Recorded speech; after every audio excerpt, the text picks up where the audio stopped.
Your Mangal Sutra will be taken away is what Prime Minister Modi had decided to give across as a warning during the election campaigning if the Congress party comes to power, to which Priyanka Gandhi Vadra had reacted and responded.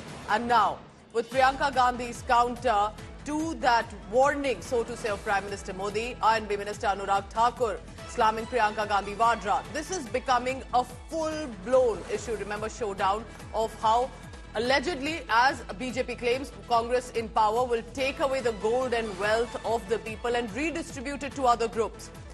Priyanka Gandhi said, my mother had donated her gold, her Mangal Sutra. She sacrificed it for the nation.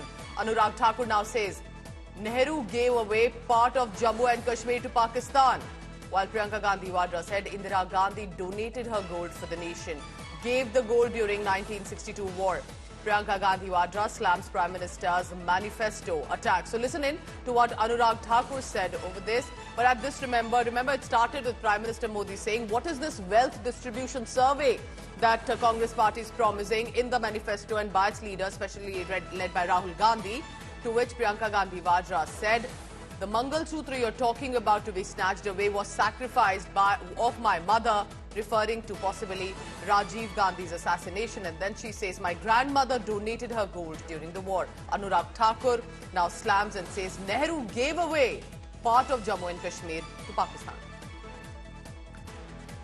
So this Mangal Sutra war, so to say, in this election season is the top highlight. BJP and Congress are constantly in a war of words over this, and Congress General Secretary Priyanka Gandhi Vadra has responded to Prime Minister Modi's non-stop attacks over the Congress party's manifesto. She's claimed that after independence, it was the Congress that had been in power for 55 years.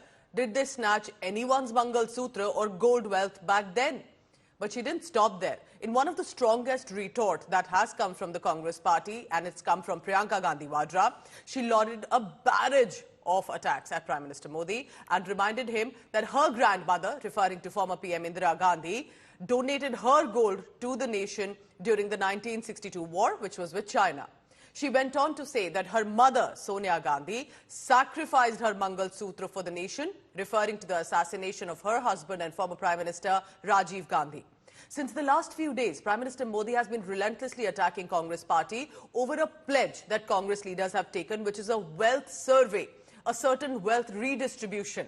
He's alleging that Congress wants to snatch away your common public's gold, women's Mangal Sutra, and distribute it, as Prime Minister says, to the infiltrators. अगर कांग्रेस की सरकार बनेगी तो हर एक की property का सर्वे किया जाएगा। हमारी बहनों के पास सोना कितना है उसकी जांच की जाएगी, उसका हिसाब लगाया जाएगा।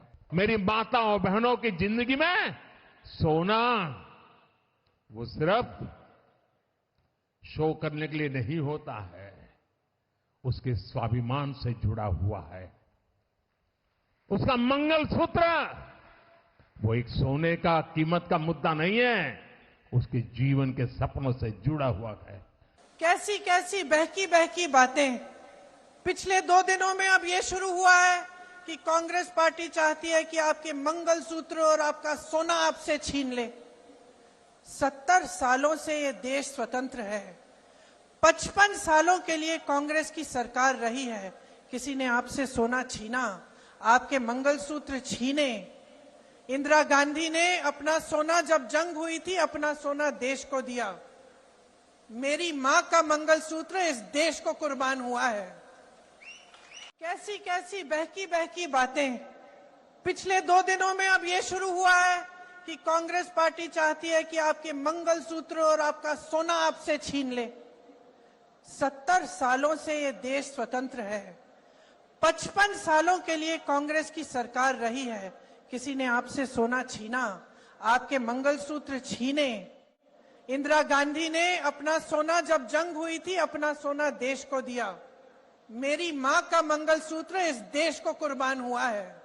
और अगर मोदी जी मंगल सूत्र का महत्व समझते तो वो ऐसी अनैतिक बातें नहीं करते। जब खाना नहीं मिल रहा था शहरों में, जब कोई चारा नहीं था, तो महिलाओं ने अपने गहने, अपनी बचत गिरवी रखी।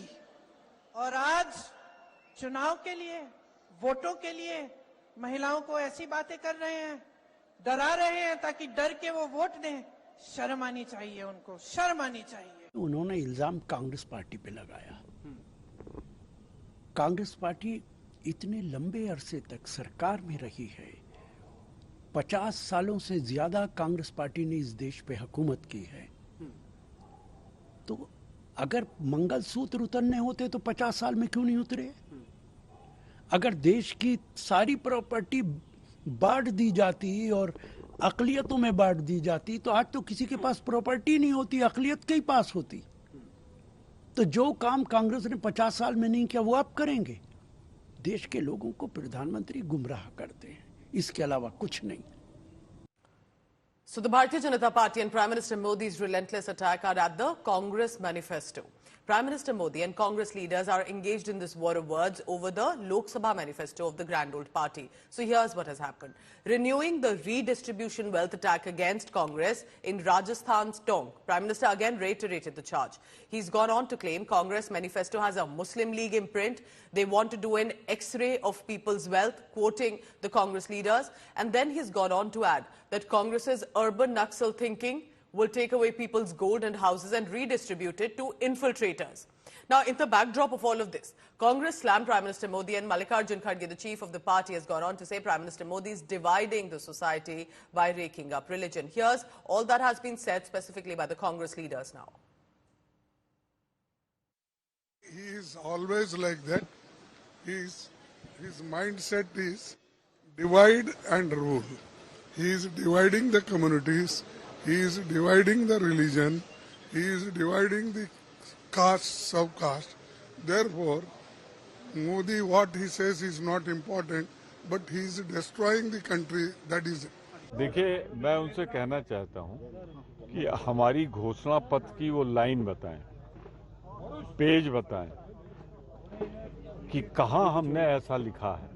वरना मोदी जी, आप प्रधानमंत्री पद का अपमान कर रहे हो, उस पद की गरिमा गिरा रहे हो। इतना बड़ा झूठ आपने बोला है, शोभा नहीं देता। मेरी चुनौती है, आप हमारे घोषणा पत्र को अंग्रेजी वाला पढ़ लो, अंग्रेजी समझ में नहीं आती तो हिंदी वाला पढ़ लो, और उसमें वो लाइन दिखाओ मुझे जहां हमने ऐसा कहा।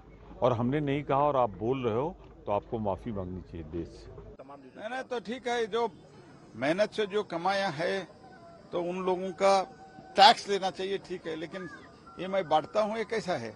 इसलिए पीएम ने बहुत सोच, पीएम जब बोलते हैं, पीएम का तो अनुभव और पीएम का ज्ञान तो बहुत बड़ी है, वो देख के उन्होंने कहते हैं। इसमें कोई हमको क्या कमेंट करना है? पीएम जैसे बड़ा व्यक्ति जब बोलते हैं, हमको क्या कमेंट। देखिए, जो लग रहा था, जो बीजेपी नारा दे रही थी 400 पार और 370, वो सारा उसका वो जो है उसकी फूंक निकल गई। क्योंकि आपने देखा जिस तरह से बीजेपी वाले कभी मंगलसूत्र की बात करते हैं, कभी कहते हैं कि कांग्रेस सब कुछ ले जाके मुसलमानों को देगी, मतलब एक कम्युनल माहौल बनाया जा रहा है। उससे लगता है कि एनडीए को, बीजेपी को पता चल चुका है कि जो इंडिया ब्लॉक है वो दिन ब दिन पेशरफ्त कर रहा है, और जो रिजल्ट आने वाले होंगे वो इंडिया ब्लॉक के हक में होंगे, वो सबको हैरान करने वाले होंगे। क्योंकि नौजवान सोचता है कि अगर मुझे नौकरी देगा तो वो इंडिया ब्लॉक देगा, अगर महंगाई कम करेगा तो वो इंडिया ब्लॉक करेगा। बीजेपी सिर्फ हिंदू मुस्लिम को लड़ाने में लगी हुई है।